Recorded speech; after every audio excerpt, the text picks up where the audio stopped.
Alright, what's up YouTube? I'm on my way to the DMV, and that means that I got a new car.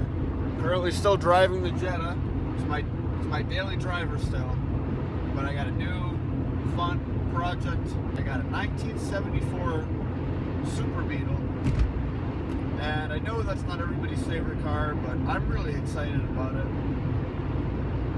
I do have a decent amount of plans for it. Since it's not a daily, I can really do pretty much anything that I want to it and not have to worry too much.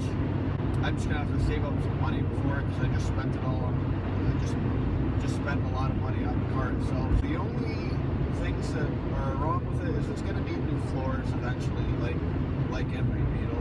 Or I mean, it's a 42-year-old car in New England, so of course the floors are gonna have rust on it. Other than that, the body's in really good shape. And the other thing it needs is the alternator. Either way, I'm really excited about this car. It's something I've wanted an old Volkswagen for, a long time. Really, ever since I started paying attention to cars and driving. I was always like, I'm gonna have an old Volkswagen someday. And I know some people are gonna be like, oh, you should leave that classic car alone. Like, I'm sorry, I'm gonna modify it. That's why I bought it. I'm gonna do what I want to do with it. So I picked it up for $1,900. Now, for what it is, I thought that was just a great deal.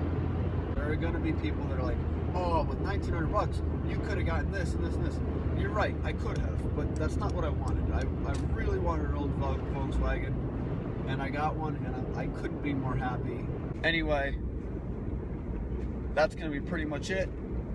Thanks for watching. And come back, there's going to be a ton more videos on this thing.